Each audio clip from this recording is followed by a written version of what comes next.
Welcome, everyone. Thank you so very much for joining today's webinar. Today, we are going to be going over the Stevens Initiative's 2023 Virtual Exchange Grant Competition. We will be giving a presentation about the competition and how to apply, but if you have any questions at any point during today's webinar, please submit them in the Q&A box that is at the bottom of your Zoom screen, and we will be addressing them live during the second half of today's presentation. Just a few other quick reminders as we get started. We also have a pretty extensive frequently asked questions page that is on our website. You can link to that from our call for proposals or on the Stevens Initiative's website. And we are also going to be recording today's webinar. So if you would like to watch it again, if you have colleagues who are missing the presentation, we will be posting this to our YouTube page very soon. So I am just very briefly going to introduce myself, and we can give a little bit of an overview of what we are going to be talking about today. My name is Andy Schaefer with the Stevens Initiative.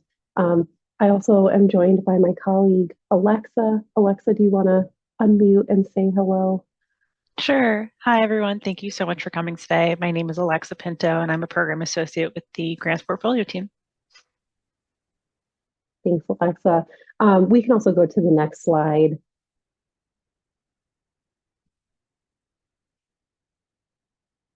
Awesome. Thank you. We are really pleased that you can join us for today's webinar. We're going to go through our competition, the call for proposals, how to apply, and the resources that are available to you if you are eligible and interested in applying for a grant. So after our kind of brief introduction of the Stevens Initiative, we're going to talk through some of the key competition features, including the types of grants that we are offering and who is eligible to apply. We'll also talk about some parameters of grantee activities, and we'll talk about the application process and the selection criteria. Before we start our presentation and before Alexa and I go off camera for a moment, I also just wanted to mention from the start of our presentation that this competition is intended to fund programs between the United States and the Middle East and North Africa only. We know that your time is very valuable, so if you and or the organization that you represent are not eligible, we don't want you to feel like you have spent time with us unnecessarily, although we love to have you no matter what. I will also just say too, we will talk briefly about a few key points related to budgeting and compliance. But for those of you who are interested in learning more about budgeting, compliance, federal regulations, since we are talking about federal grants here, federally funded grants, we are hosting a second webinar on September 20th to go through these items more in depth. So you can register for that webinar on our website. Okay, Alexa and I are now going to go off camera just so that we don't fill the slides or the recording with our faces, but we will come back on camera during the Q&A portion of our webinar.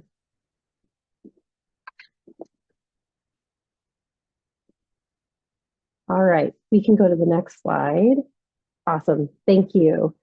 So just to speak briefly about the Stevens Initiative, for those of you who are new to our world, the Stevens Initiative is a lasting tribute to the late Ambassador J. Christopher Stevens, who had dedicated his career to building bridges between people primarily in the United States and in the Middle East and North Africa region, or MENA region, you may hear us say.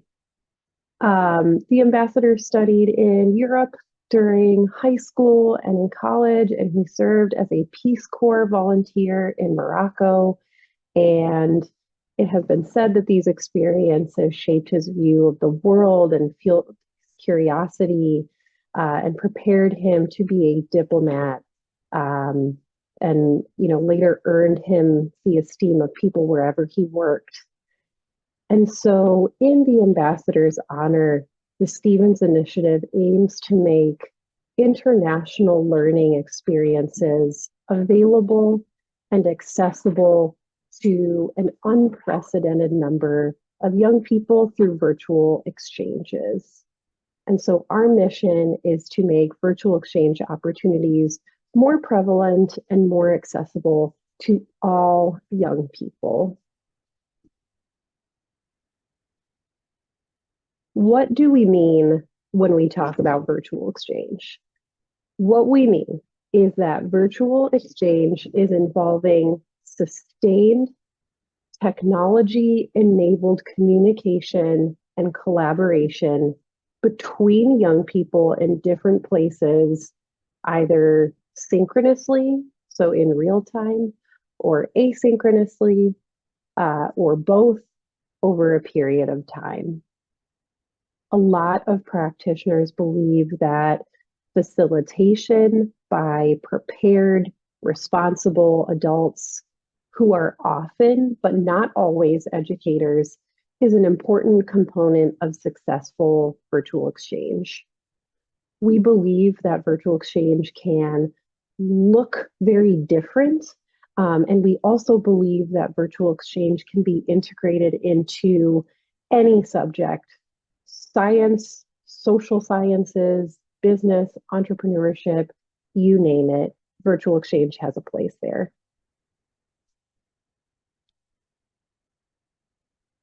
So just a little bit more about this competition before we get into the meat of the competition. So the Stevens Initiative was conceived and developed in close partnership with the family of Ambassador Stevens, and it was launched in 2015.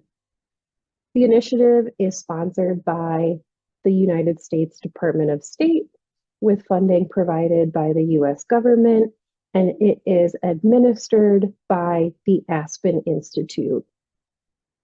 This award competition is sponsored by the U.S. Department of State's Bureau of Educational and Cultural Affairs.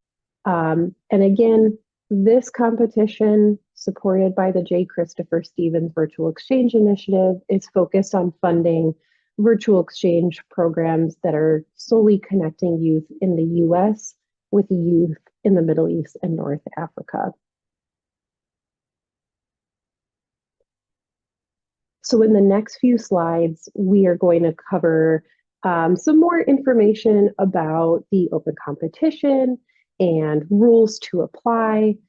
All of the rules and regulations and details around the competition are listed in the call for proposals on SurveyMonkey Apply, which is the website platform where you will be submitting applications.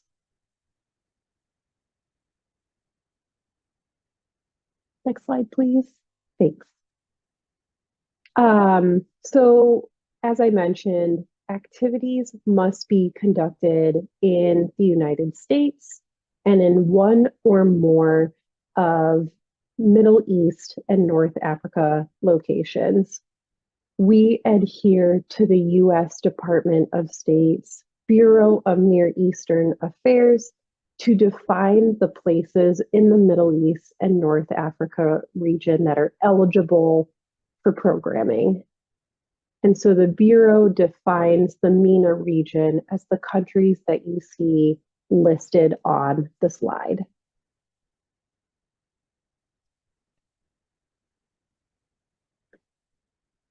When talking about eligibility for who can apply for these grants, These grants are intended to go to organizations and not individuals.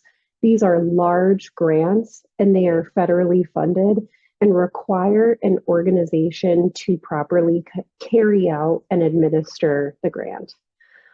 So organizations must be based in either the United States or in the Middle East and North Africa. US based organizations must be tax exempt nonprofit organizations. Middle East and North Africa based organizations must be nonprofit organizations that are registered in country. In both regions, educational institutions fall under this umbrella of organizations that are eligible to apply.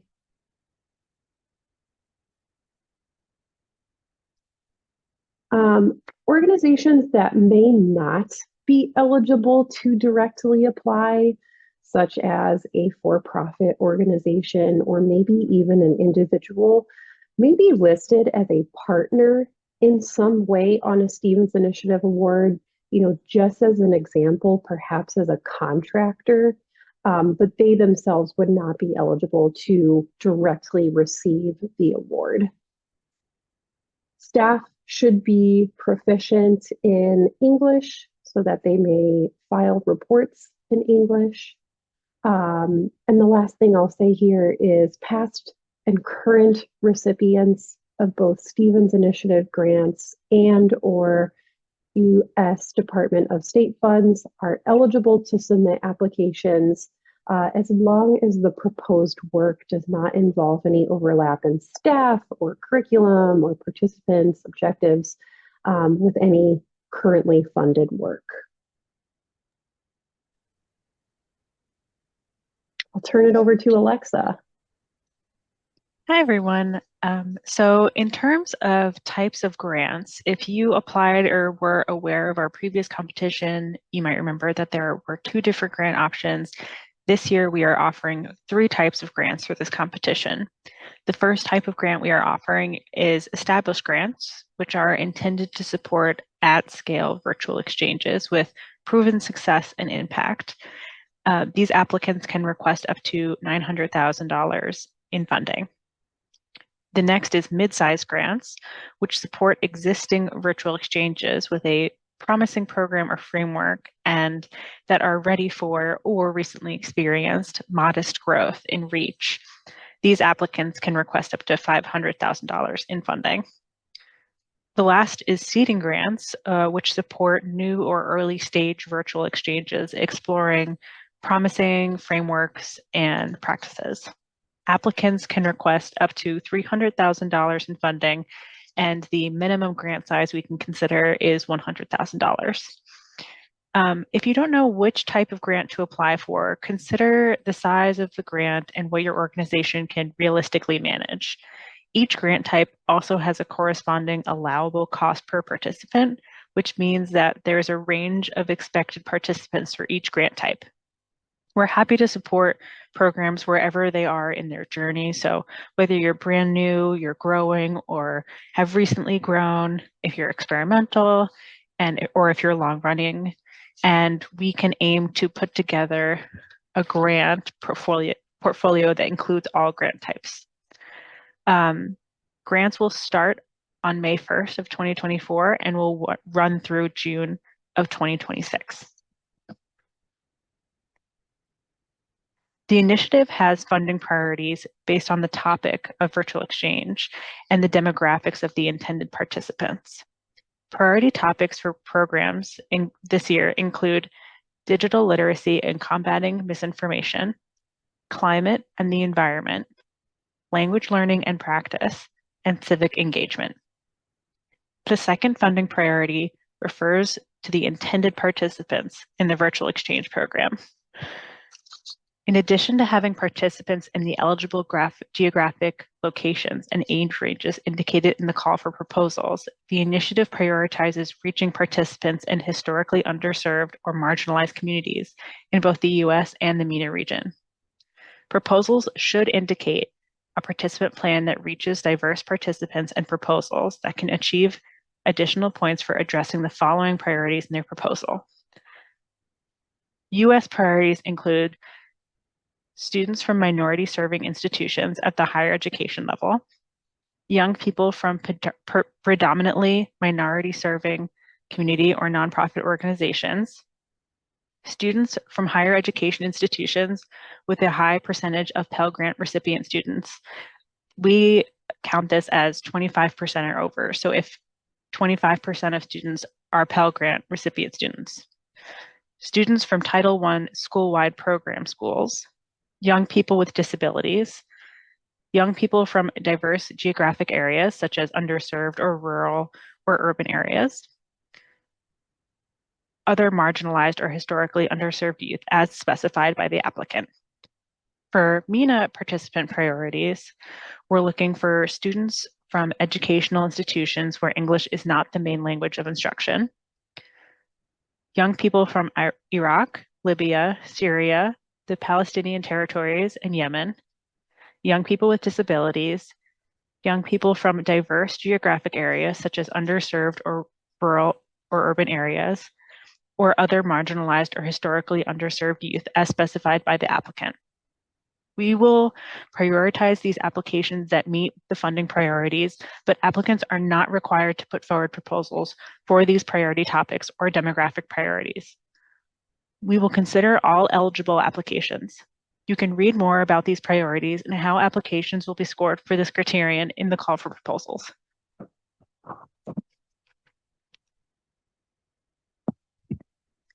Program participants can be elementary up to graduate level students and young professionals under the age of 35. One thing we would like to mention is how participants get involved in the program is up to you. Maybe the program is embedded into a class or a course, or maybe you have an application process for youth to join the program on their own. This is entirely up to the grantee. As I mentioned previously, applicants are required to report on the proposed cost per participant of their program. For this competition, we define cost per participant as being the total amount of funding requested, including indirect costs, by the total number of US and MENA region young people who would meaningfully participate in the program. We typically expect a participant to complete 75% of the activities or assignments to qualify as having meaningfully participated. If you elect to put costs on cost share in your proposal, cost share does not contribute to the cost per participant. Additionally, we expect grantees to carry out work in several areas related to the virtual exchange program. These include telling participants that they are part of the J. Christopher Stevens Virtual Exchange Initiative and where the initiative gets its funding, as well as sharing participants' information with the initiative so they can be invited to join the Department of State International Exchange Alumni Network. We also expect grantees to support some form of alumni engagement, conduct some public communications, and participate in the initiative's monitoring and evaluation process. Grantees are also expected to submit program and financial reports, typically on a quarterly basis. More details about all of these expectations are listed in the call for proposals. Next, we want to cover a couple of important items around the application and selection process, including our application platform, resources provided, and the selection process. First, let's talk about selection criteria. Specifically, what are the criteria used during our selection process? We have established 7 criteria for this competition that will be used to evaluate proposals, all listed here. Each criterion is included in our call for proposals with detailed explanations. In this section, we detail how many points each criterion is worth out of a total of 100 possible points. In the call for proposals, we also include illustrative questions for each criterion that should help applicants understand the context of these criteria, allowing them to create the best proposals possible. The criteria is listed as follows: content and plan for activities, facilitation and facilitator training, participants, partnerships, capacity, feasibility, and logistics, cost effectiveness, and institutional support. Applications may only be submitted online through the initiative's online application system on SurveyMonkey Apply. Applications that are sent through email will not be considered. The deadline to apply for funding is October 26, 2023 at 5 p.m. U.S. Eastern Time. For a proposal to be considered, applicants must complete the application form in its entirety. You will need to complete a narrative, and then you will need to complete a task to upload required attachments to your application. Versions of the applications are also available in the call for proposals. You also need to submit the application form. It is also important to make sure that your proposal is fully submitted. After you complete both tasks, you need to hit submit. If you don't receive a confirmation email from the platform, check your application or email us at stevensinitiative@aspeninstitute.org. Please include all required uploads, including a budget narrative, timeline, partnership table, financial statements, and a subrecipient questionnaire. What happens after applying? After applications are submitted, an independent review committee scores applications to help inform funding decisions. The call for proposals lists review criteria that is used to inform a scoring rubric for the review committee. Applications are vetted by initiative partners, including the U.S. Department of State and U.S. embassies. Regarding notification, specific dates have not been set at this time. However, unsuccessful applicants will be notified by the end of 2023 if possible. Applicants receiving a conditional approval will be notified of funding decisions in early 2024 to begin the negotiation and contracting phase. The final cohort of grantees are expected to be announced in spring 2024.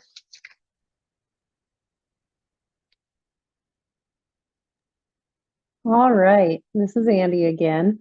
We are just about done with the presentation component, so we will stop talking really soon, I promise. I'm just going to talk briefly about budgeting. Again, we're hosting a separate, much more comprehensive webinar on building your budget, as well as the federal regulations that govern these grants and compliance. Again, that's being held on September 20th at 11 o'clock a.m. U.S. Eastern Time. So if you haven't registered for that webinar yet, but you would like to do so, you can find more information on our website. Really briefly, the Aspen Institute, which is where the Stevens Initiative is housed, is a pass-through entity for federal funds from the U.S. Department of State. And so this means that all federal guidelines that govern, Aspen's agreement with the State Department flow down to our grant recipients as well. The governing guidelines for building out your budget are in the Office of Management and Budget's Uniform Guidance for Federal Award Management. Specifically, the two kind of sections that you want to pay attention to are 2 CFR 200 and 2 CFR 600. These are the federal regulations that you see on the screen there. They outline budgetary guidance, allowable costs, rules around indirect costs, and any principles associated specifically with State Department funds. So you might want to familiarize yourself with these regulations if your organization has never received a federal award or if it's been a while. Good to be familiar with. Generally speaking, in order for costs in your budget to align with federal guidelines, the costs should be associated with your proposed program and your proposed activity, and they should be allowable under these guidelines. They should be reasonable, they should be allocable, and they should be necessary to conduct the proposed work. A few unallowable costs, which we will get more into next week, include alcohol, entertainment costs, advertising, unless it is specifically for recruitment, or projects that are designed to advocate for policy views. I will also mention briefly that the budget includes an automatic calculation for reasonable accommodation, which is intended to support participants with disabilities or who otherwise experience significant barriers to participation in your program, to be able to participate in the program equitably.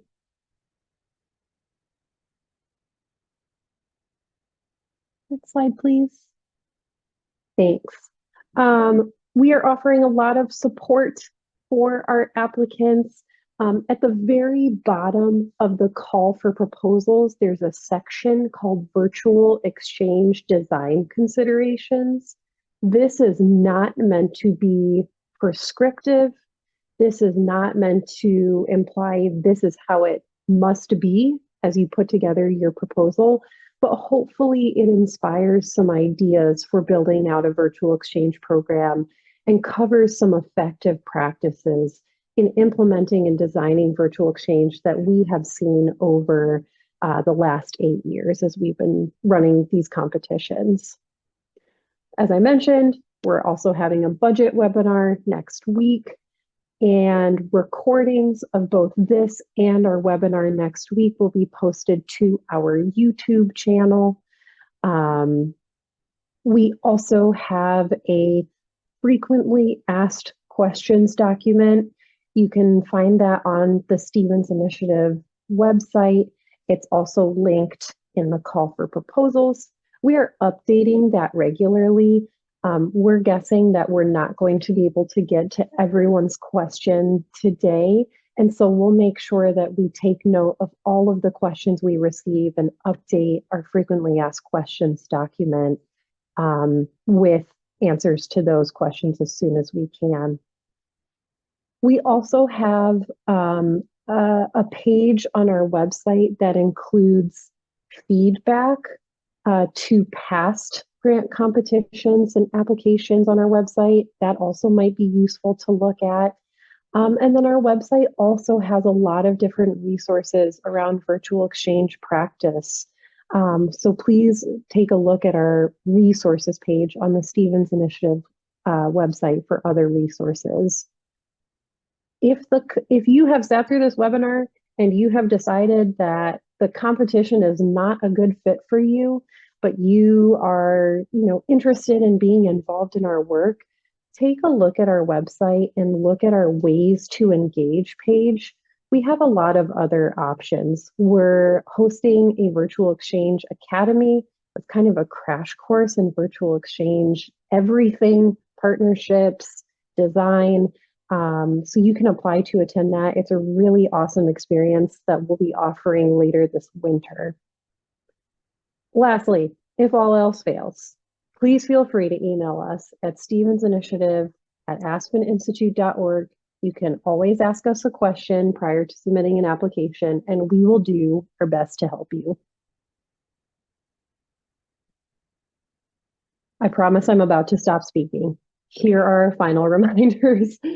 The deadline to submit an application to our competition is October 26th, 2023 at 5:00 p.m. U.S. Eastern Time.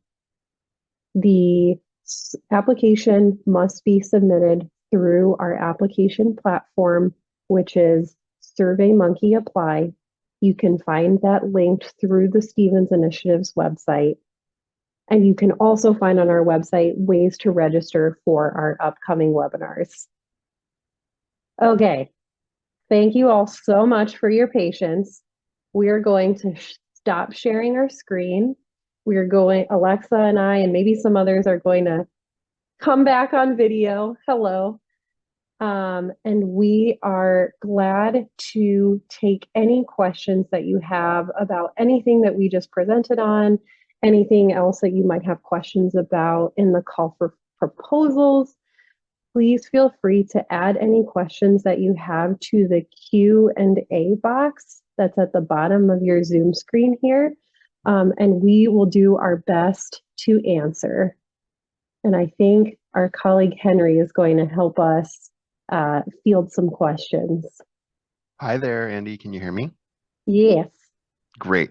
Thanks very much to you and Alexa for your presentation, and I will jump into asking some questions. Okay. Keep your questions coming in the Q&A box, and in the meantime, we will try to pose some questions out loud. I've also tried to answer some questions in writing, so if you're looking in the Q&A box, you can look at the answered questions, and you should be able to see answers that we provided to some of the questions that were written already. The first one I want to address is from Hebatullah, and the question is, if an organization in the MENA region, or I think this applies to organizations in either region, either the US or the Middle East and North Africa, if the organization has not settled on a partnership counterpart from the other side, from the United States for a Middle East and North Africa organization, can we still submit a proposal before we finalize the partnership formation process? Yeah. Thank you for this question.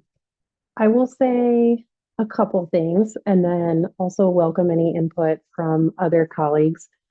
One is that you still have some time before the application is due. So perhaps that might allow you a little bit of time and space to, if not identify a specific partner, maybe make some inroads with a strategy for identifying a partner, maybe speaking with some potential partners or a network that might help connect you to a partner.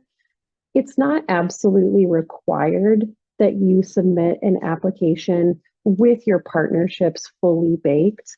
We do understand that you may not want to engage with something or get into, like a contractual or a financial relationship before you've even been promised, funding or have received funding to do this work.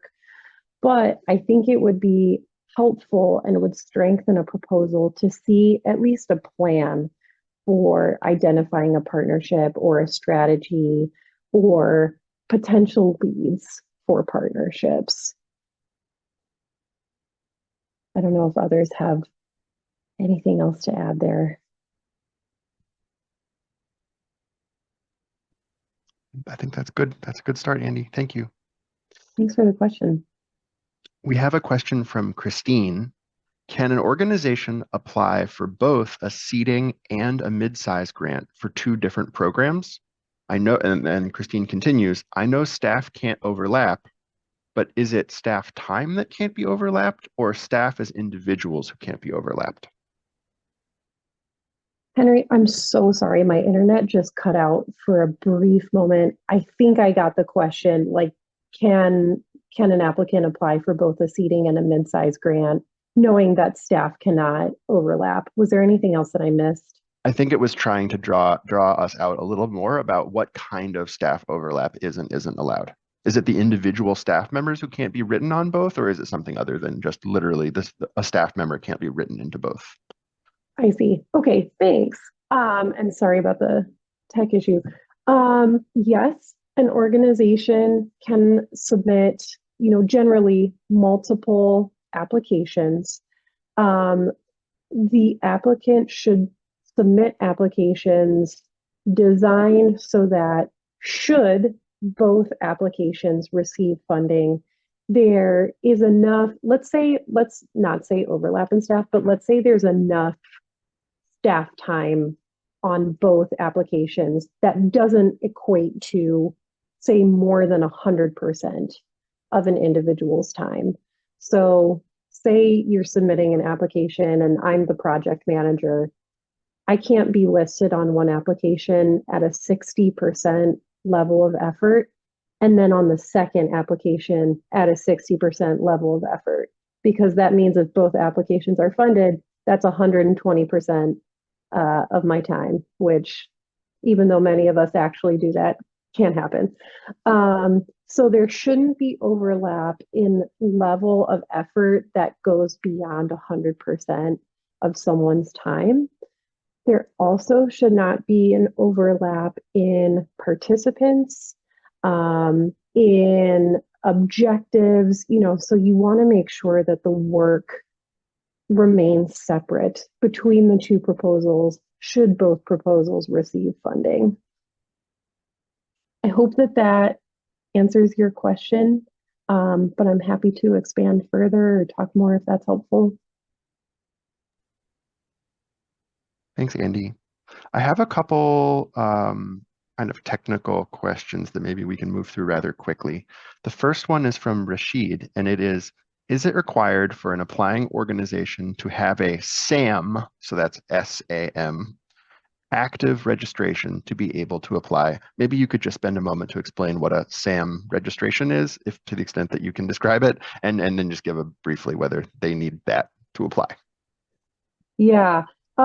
Boy, I am not the best person to talk in depth about sam.gov, but it is a registration site with the US government. An organization does not need to be registered with SAM at the time of application, but prior to receiving an award, they need to be registered with SAM.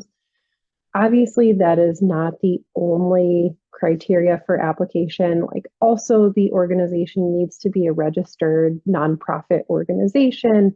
But if I am correct, I believe you can go through the SAM registration process, after we have decided to award funding, but before we sign a grant agreement.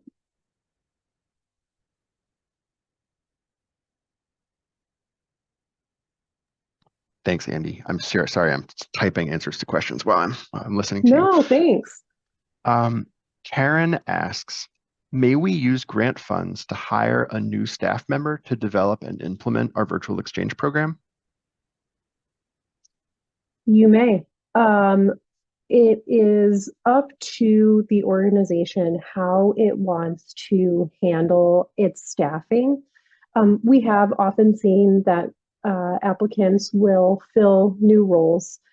I would advise, if you are looking to hire someone new, that you wait until after funding is awarded or has been indicated that it may be incoming, because you don't necessarily want to hire someone if a grant is not given and if you don't have funding to cover the position.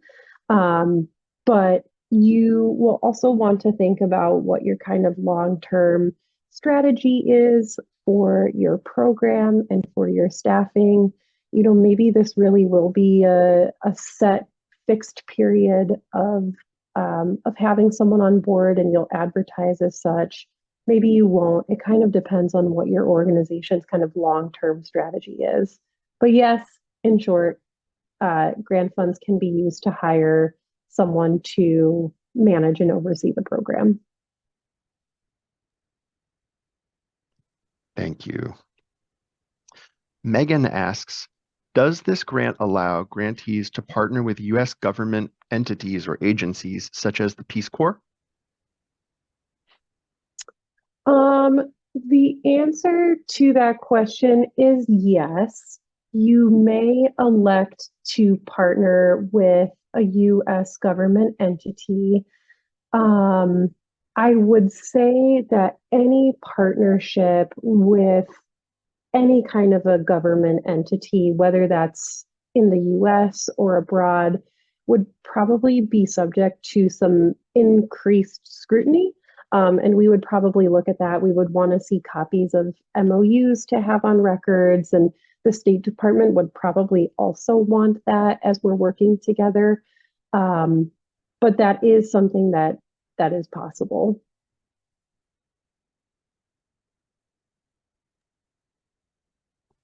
I have a couple interrelated questions about entities or activities outside both the United States and the Middle East and North Africa. So imagine something in a third place, like a third region of the world.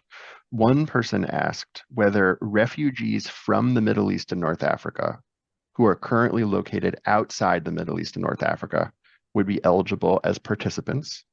And another person asked whether a contractor outside the Middle East and North Africa or the United States would be eligible to do work on the project. So I know those are pretty different things. MENA refugee participants located outside the MENA region and contractors located outside the United States or the Middle East and North Africa. Can you say a little bit about both of those?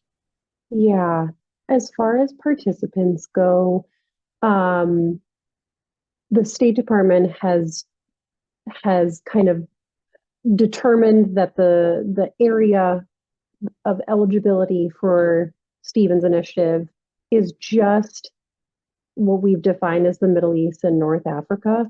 So participants do need to be located in the Middle East and North Africa as the Bureau of Near Eastern Affairs defines it. So we could not have programming in, just for example, the UK, even though it would be reaching refugee populations. It is not out of the realm of possibilities for an application to be considered that includes a contractor outside of the Middle East and North Africa. I think, again, it would depend on the situation, and it would probably be subject to some increased scrutiny and discussion. But if, for example, you have a long-term curriculum designer who is based in Mexico, it wouldn't be out of the realm of possibilities, nor would it be expressly unallowable for that person to be included on your grant.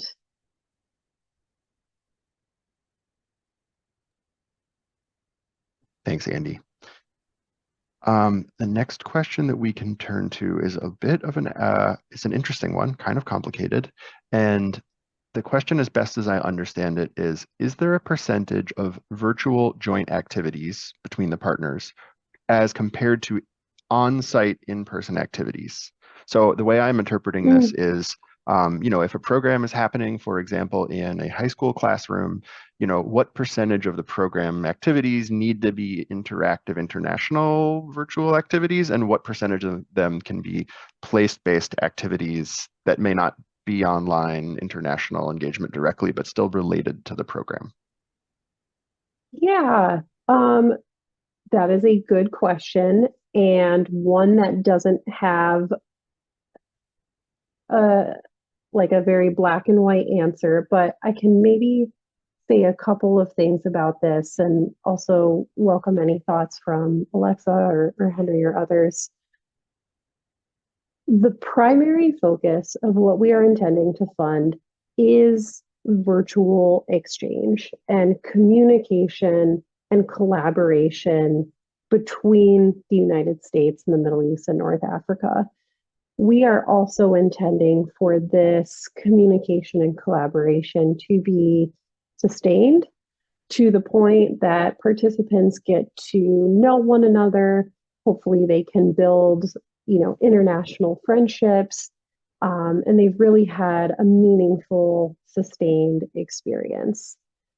We have seen that look like a lot of different things. We've seen short bursts of really intensive communication and collaboration.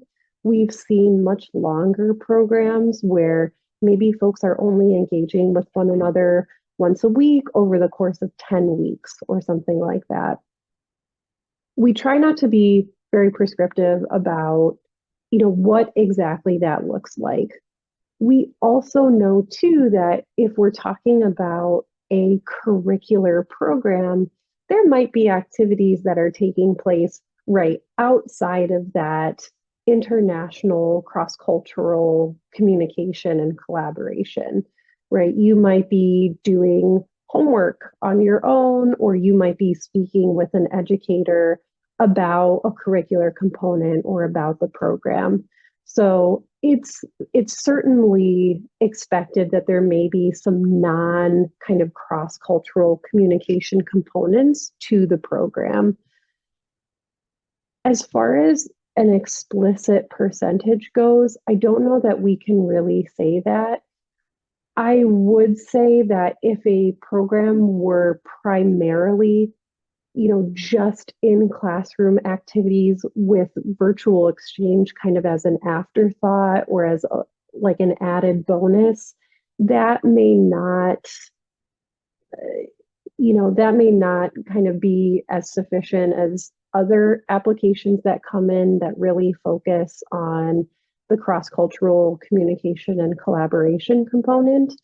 I think it's a matter of finding a balance of what's going to work for your partners, what's going to work for your participants, what's going to work with the logistics if you're navigating things like very disparate time zones, and what is also going to give your participants a meaningful cross-cultural experience. Alexa, do you have any other thoughts to add to that? I think you covered most of what I was thinking of for this question. I think you're right that there's a lot of variety in our programs. We don't want to necessarily apply, like you said, something prescriptive that would limit any participants or programming. So yeah, I think I would need more detail depending on the situation. Speaking of not wanting to be too prescriptive, someone asked a question. You have 4 priority topics, but applicants are not strictly limited to just those 4.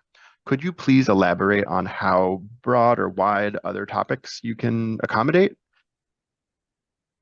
Also, there's a follow-up to that question, which is, can we say a little bit more about what we mean by civic engagement? But I know that that is a hard thing to define quickly out loud. So maybe you could focus largely on the question of how do we feel about other topics that are not our priority topic? Yeah, as we are putting together a grant portfolio, we are looking to, prioritize programs that are focusing on our 4 priority topics.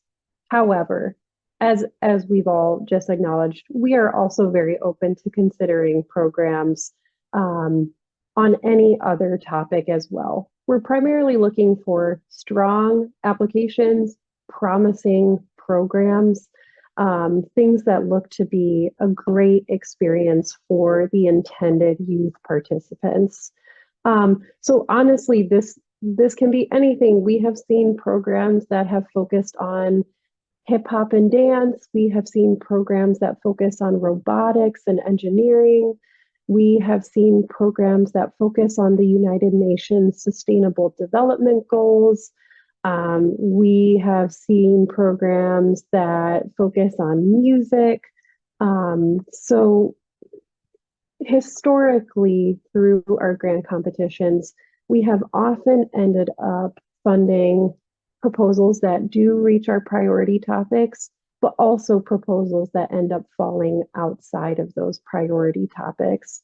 Again, we are also just looking for strong applications and promising programs that look really exciting for the intended youth participants.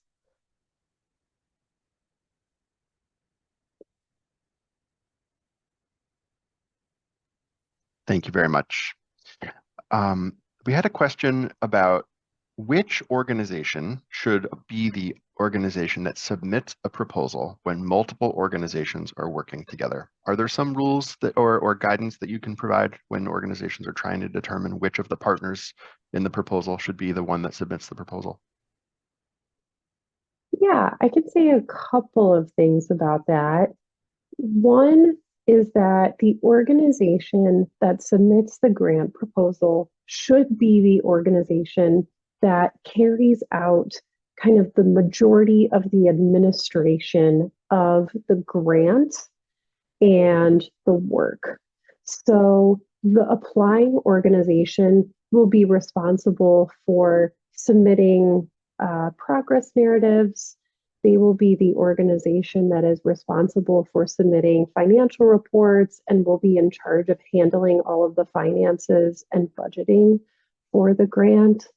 And this should also be the organization that's kind of in charge and managing the project of the grant, knowing that there may be other partners involved and partners that may be carrying out portions of the work.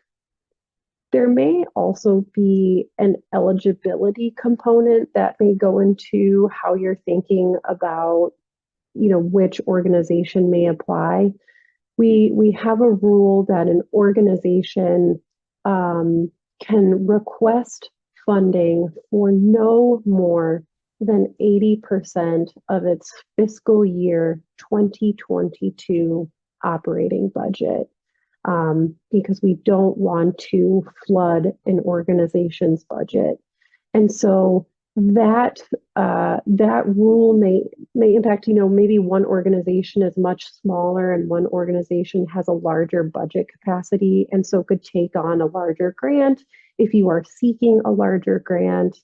Some of the other eligibility rules that Alexa and I were talking about earlier may apply. An organization must be a nonprofit organization that's based in the United States or in the Middle East and North Africa.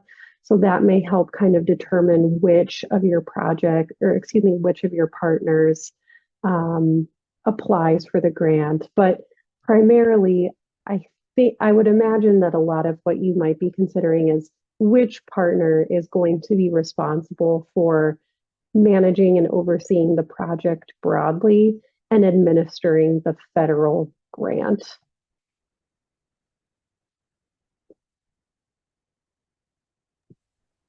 Thank you. We're just going to do a couple more questions. If you are interested in asking a question, the way to do that is by typing in the Q&A box. We'll try to answer a couple more out loud and type a couple more answers in the chat box, and then we'll turn to next steps. Trying to figure out what's the best way to do this. Okay. The last question I want to ask is about calculating cost per participant and thinking about cost share or things outside of the requested funded work. And the question is, when calculating cost per participant, if we have other funders who will fully or partially cover participation of certain groups of students, do we include those students when we're making our calculations for the Stevens Initiative grant? For example, if we have 400 students participating in Jordan, but 200 of them will be covered by a different grant. So can you just, maybe without necessarily speaking to those precise details, just talk a little bit about what is cost share and how should people characterize it or think of it when they're working on their proposal? And this may be our last question we get to out loud. Yeah. This is a little bit complicated, and some of this may be taken on a case-by-case basis, but maybe to speak a little bit about this specific example to hopefully illustrate a larger point. If we are talking about the same program, the same like umbrella or overarching program, and there are participants being funded by another funder, that would need to be listed on cost share because it's all part of the same program. Cost share does not count toward your cost per participant calculation. But there are a lot of, what do I want to say? There are a lot of regulations that govern cost share. There would be regulations around like branding and recognition that would be similar because of like cost share funds are kind of considered the same and are to be used the same as federal funds. So they need to be adherent to the same federal cost principles and regulations for spending as funds that would be listed just regularly on your budget. So there are advantages to cost share, but it can be a little bit complicated. That might be something that whoever asked the question, you might want to reach out to us to discuss specifics, because every program is different and every cost share setup is different. So that might be something to talk about, but very broadly, cost share does not count toward your cost per participant. Cost share funds need to be used and spent in accordance with federal regulations, just as your budget would be. And it would all it would have to be on cost share because it would all be under the same program.